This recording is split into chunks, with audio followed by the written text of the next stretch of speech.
Muito bem, estamos de volta com o nosso Papo Livre e o papo agora é com o André Pádua, ele que é da Animar Studio, na verdade, ele já esteve aqui conosco falando do Jacarelvis, que é um personagem do estúdio deles, mas hoje nós vamos bater um papo um pouco mais abrangente, o que é exatamente que ele trabalha, até para você que está assistindo, está acostumado a assistir televisão, obviamente você não faz ideia do que é estar por trás dessas câmeras, né?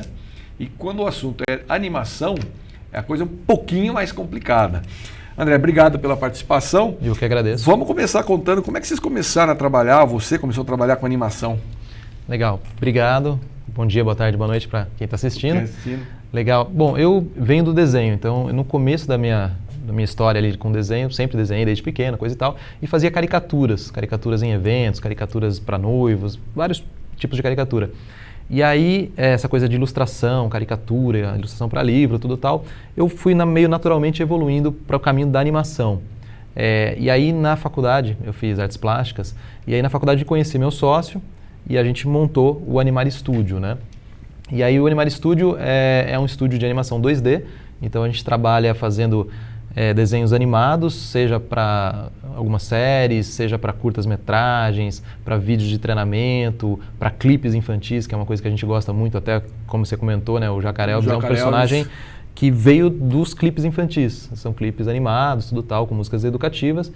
E aí, enfim, por causa disso, a gente acabou fazendo também outros projetos de clipes. A Galinha Pintadinha vocês fazem também, não é isso? Exatamente, cara. Desde o começo da Galinha, há 10 anos atrás, mais ou menos, um pouquinho mais, o Juliano e o Marcos, que são os proprietários da marca, né, procuraram a gente, que eles já tinham o primeiro clipe, a Galinha Pintadinha, estava no YouTube, e a coisa aconteceu bem épica, né? Para a época, né, tinha acho que 500 mil visualizações, sem eles divulgarem, sem acontecer nada, e só tinha um clipe só. E eles começaram, poxa, que legal, vamos ter que fazer esse projeto, né? Que eles já queriam fazer, mas ainda não tinha dado esse pontapé inicial. E aí procuraram a gente para fazer uma parceria com eles para produzir esses clipes, né? Então a gente produziu não 100% dos clipes deles, que tem outros animadores freelancers também, mas, sei lá, uns 80%, 90% aí das animações a gente acaba fazendo lá na nossa empresa.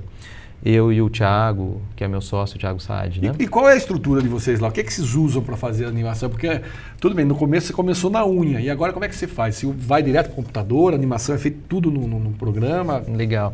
Bom, realmente antigamente, aí uns 5 anos atrás, ou até um pouquinho mais, era ainda feita em mesas de luz, né? Que é umas mesinhas que tem uma luz por baixo, que você vai fazendo quadro a quadro no desenho. Como, né? Era feito, o Disney fazia lá atrás. Isso, exatamente. Ainda era essa técnica, muita gente ainda usa, mas cada vez menos, né? E aí, depois que pegava aquilo tudo, escaneava para o computador e jogava para os programas para depois colorir, passar limpo, tudo tal. Às vezes até o passar limpo já era feito também na mão, né? E aí, acho que pelo menos 5 anos, ou até um pouquinho mais, a gente migrou para o digital. Então a gente comprou tablets e tal, que é como se fosse um iPad grande, assim, né? Mais ou menos grandão, tamanho de uma televisão, que você tem a liberdade de desenhar por cima dele, então vira uma prancheta digital, né? Então você desenha com uma canetinha própria dele e já sai, tem impressão, tudo tal. Então é muito mais fácil de você desenhar um livro, uma ilustração, uma caricatura ou um desenho animado, que é muito mais negócio, porque são muitos desenhos que você tem que desenhar. Mesmo que hoje, principalmente o nosso estúdio, ele usa uma técnica que a gente chama de cutout, que é animação, a gente cria o personagem, faz uma configuração dele com várias partes, então a cabeça é uma parte, que dentro da cabeça tem um setup de olhos, enfim, uma biblioteca bem grande de cada personagem e a gente vai animando isso tudo. Mas mesmo assim tem que desenhar muito, qualquer animação tem que desenhar muito. E quanto por tempo isso para você a fazer tablet é boa. Um desenho? Como é que você vai fazer uma animação? Qual é a relação? Eu vou dar um exemplo. Por exemplo, lá em 1900 e bolinha, 18 anos atrás, quando eu tinha a produtora, que era tudo no fitão, né? Para cada hora de trabalho você tinha 1 minuto finalizado. Então é um absurdo, né? 1 hora de trabalho para um minutinho. Hoje, como é que é essa relação? Quanto tempo você demora para criar um personagem e dar vida a ele? Legal. Depende do projeto, da complexidade, mas assim, a grosso modo, um animador, uma pessoa consegue produzir por mês entre 1 minuto e 4 minutos e 3 minutos por mês, cada pessoa, cada animador. Então por mês, 8 horas diárias vezes 22 dias, né, úteis. Gente. Então, assim, é trabalhoso do mesmo jeito, dá trabalho fazer animação. E por isso, às vezes, por causa que dá trabalho, precisa de muita gente. Nosso estúdio é pequeno, não tem muita gente, somos em 5 lá só, mas vira e mexe a gente tem que terceirizar algumas coisas também, porque às vezes a demanda que a gente tem às vezes é um piloto de 10 minutos para fazer em 2 meses. Cara, às vezes não dá, então a gente precisa de mais gente para ajudar, coisa e tal. Porque é trabalhoso mesmo. Nós estamos vendo aí, enquanto a gente está conversando, está passando aí alguns dos trabalhos dele, né, que tem aí inclusive no YouTube, você pode procurar lá no Animar Studio. E eu vejo que tem muita coisa bacana. O A-ha tem um clipe bem interessante, onde ele pega a gravação e eles transformam aquilo num desenho. Aquilo é uma técnica ou é feito na mão mesmo? Aquilo é uma técnica que chama rotoscopia.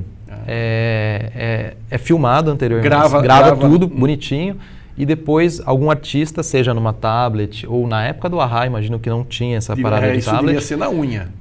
Foi, acho que impresso de alguma forma, frame a frame daquilo, ou então projetado e um desenhista desenhava por cima ali, como se fosse uma mesa de luz, né? A referência de baixo, ia desenhando quadro a quadro e depois escaneava. Não sei se na época do A-ha tinha um scanner, talvez sim, acho que já tinha, não sei. Agora eu já confesso que eu não sei. Enfim, era um trabalho violento. Teve uma produção que a gente fez para o Bang Bang, uma novela da Globo, tempos atrás, que a gente participou. Na verdade, não foi a produção inteira no nosso estúdio, mas a gente participou dela. E tinha uma cena, além da animação, tudo tal, tinha uma cena realmente que começava filme e depois emendava em desenho animado. Então tinha uma cena de rotoscopia, que era o ator mexendo lá num crucifixo, alguma coisa assim. Então também foi isso, a gente pegou toda a sequência de quadros, botou no programa e foi desenhando por cima, quadro a quadro, 24 quadros ou 15, ou quantos forem, né? Depende se for para cinema uma coisa, TV é outra, enfim.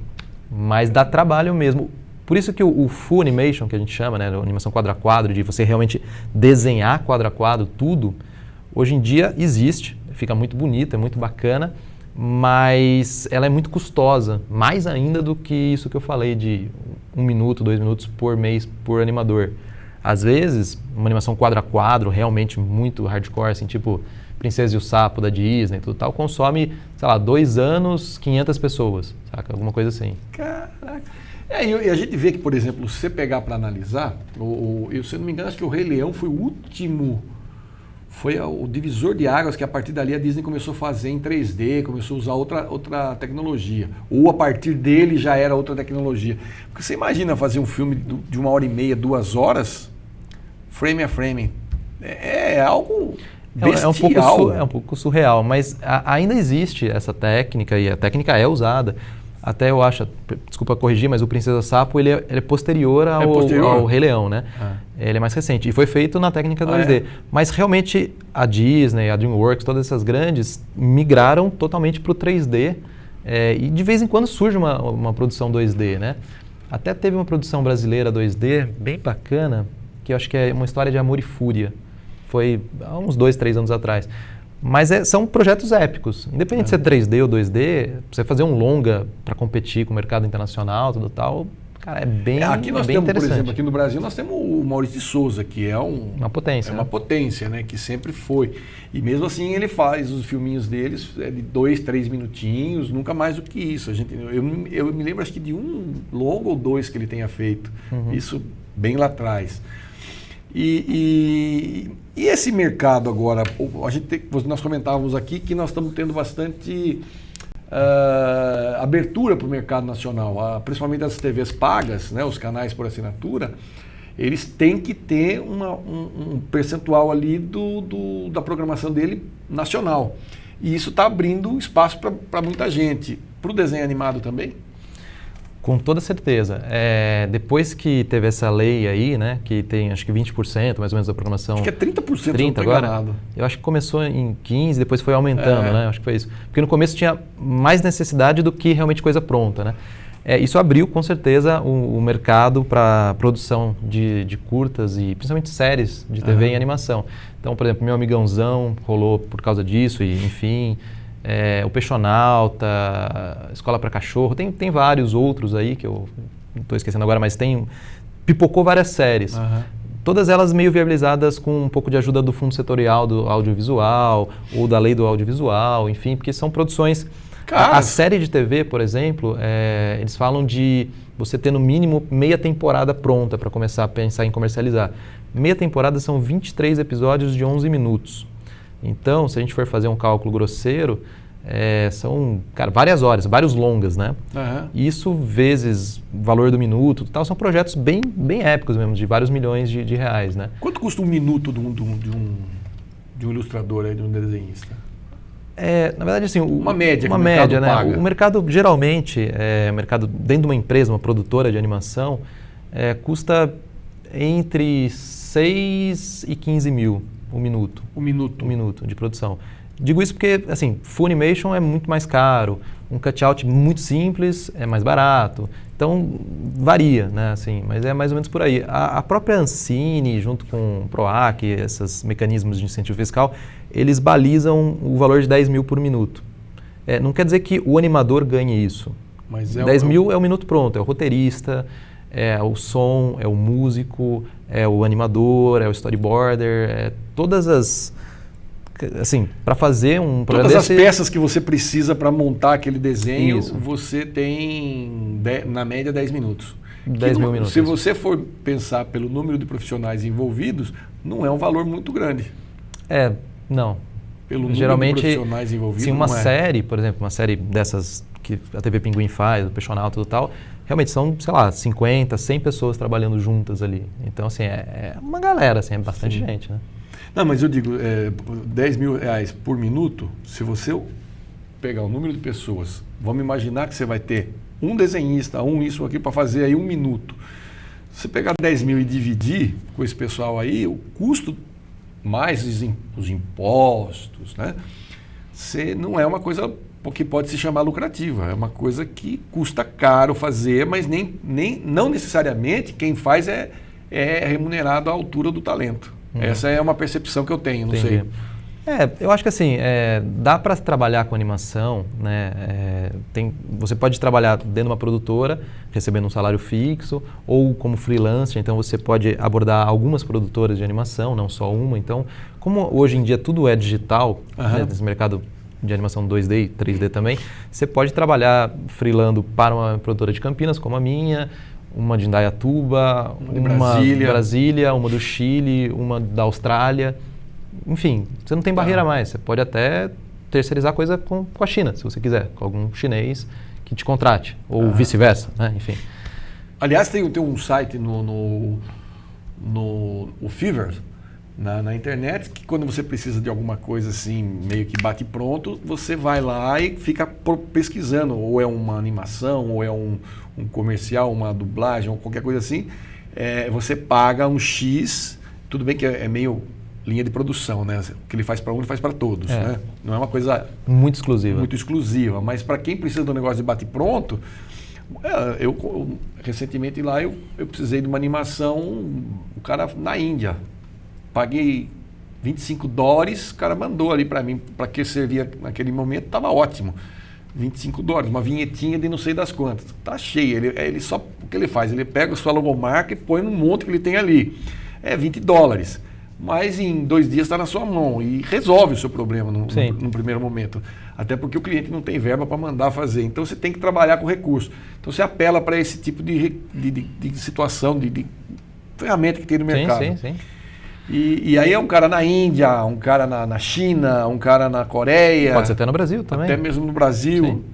É muito interessante como a globalização e a internet derrubou as barreiras, né, de geográficas. Sim, com certeza. Vocês pegam trabalho de fora para fazer ou não? A gente já pegou algumas coisas assim de fora, de outros países. Hoje a gente acabou nichando, enfim, os clientes que mais nos procuram são daqui do Brasil, sim. Mas a gente já fez algumas coisas para os Estados Unidos, Canadá, para alguns outros lugares. E foram experiências legais, foram experiências boas, assim. Quem são seus maiores clientes hoje? Para quem vocês trabalham com mais frequência? Eu acho que a Galinha Pintadinha, acho que a gente pode citar como principal cliente do estúdio, porque tem uma demanda constante. A gente trabalhou bastante na série, né, da Galinha Pintadinha Mini. Então a gente fez a primeira temporada junto com a equipe interna deles. E também vai começar a fazer a segunda temporada. fora os clipes que a gente faz e tal. Então acho que talvez em volume de coisas seria ele. Tem uma agência de propaganda, uma produtora do Sul também que atende um supermercado, então a gente está fazendo agora o comercial número 50 e poucos, então já foram 50 comerciais que a gente fez para eles, então sempre tem uma demanda, né? Tá. Enfim, tem outros de clipes, outros segmentos aí que a gente faz também. Muito bem. Bom? Muito bom. E o Jacarelvis foi um sucesso, né? Pelo que a gente soube aqui.